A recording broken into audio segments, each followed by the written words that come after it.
स्वागत है आप सभी का। आज हम पढ़ेंगे प्रसिद्ध बैंककार हरिशंकर परसाई जी का बैंक बदचलन। तो कृपया इस बैंक को आप लोग हमारे साथ अंत तक ध्यान से जरूर पढ़ें। तो चलिए शुरू करते हैं। एक बाड़ा था। बाड़े में 13 किराएदार रहते थे। मकान मालिक चौधरी साहब पास ही एक बंगले में रहते थे। एक नए किराएदार आए, वे डिप्टी कलेक्टर थे। उनके आते ही उनका इतिहास भी मोहल्ले में आ गया था। वे इसके पहले ग्वालियर में थे। वहाँ दफ्तर की लेडी टाइपिस्ट को लेकर कुछ मामला हुआ था। वे साल भर सस्पेंड रहे थे। यह मामला अखबार में भी छपा था। मामला रफा दफा हो गया और उनका तबादला इस शहर में हो गया। डिप्टी साहब के इस मकान में आने के पहले ही उनकी विभाग का एक आदमी मोहल्ले में आकर कह गया था कि यह बहुत बदचलन चरित्रहीन आदमी है। जहाँ रहा वहाँ इसने बदनामी की। यह बात सारे 13 किराएदारों में फैल गई। किराएदार आपस में कहते, यह शरीफ आदमियों का मोहल्ला है, यहाँ ऐसा आदमी रहने आ रहा है। चौधरी साहब ने इस आदमी को मकान देकर अच्छा नहीं किया। कोई कहता है बहू बेटियां सबके घर में हैं, यहाँ ऐसा दुराचारी आदमी रहने आ रहा है। भला शरीफ आदमी यहाँ कैसे रहेंगे। डिप्टी साहब को मालूम था कि मेरे बारे में खबर इधर पहुंच चुकी है। वे यह भी जानते थे कि यहाँ सब लोग मुझसे नफरत करते हैं, मुझे बदमाश मानते हैं। वे इस माहौल में अड़चन महसूस करते थे। वे हीनता की भावना से ग्रस्त थे, नीचा सिर किए आते जाते थे।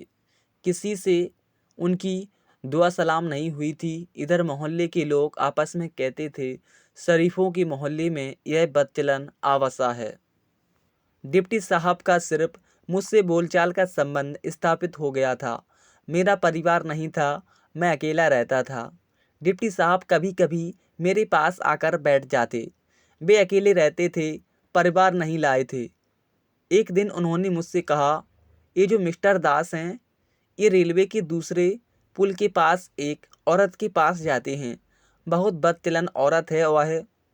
दूसरे दिन मैंने देखा उनकी गर्दन थोड़ी सी उठी है।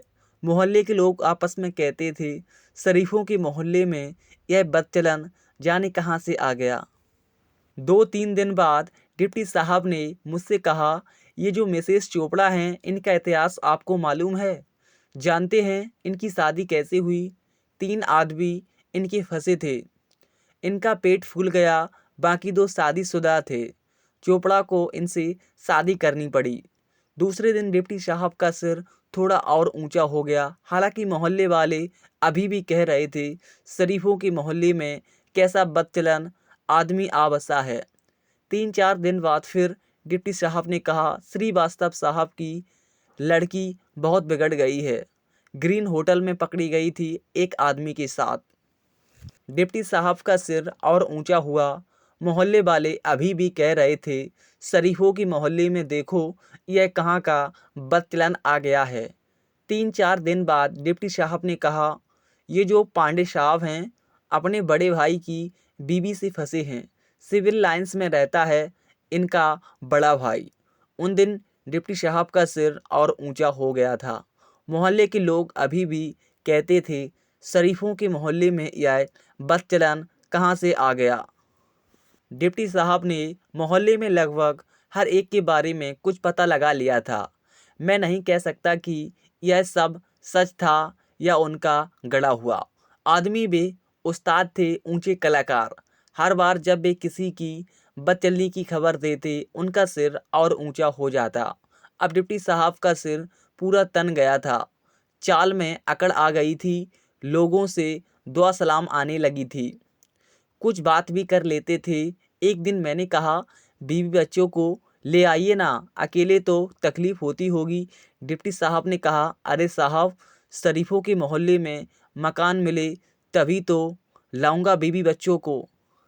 उम्मीद करता हूँ हरिशंकर परसाई जी का यह व्यंग आप लोगों को अच्छा लगा होगा। अगर आपको यह व्यंग अच्छा लगा हो तो इसे आप अपने दोस्तों जानकारों में शेयर कर सकते हैं और इस वीडियो को लाइक तथा चैनल को सब्सक्राइब करना ना भूलें। तब तक देखते और पढ़ते रहिए। मिलते हैं अगली वीडियो में।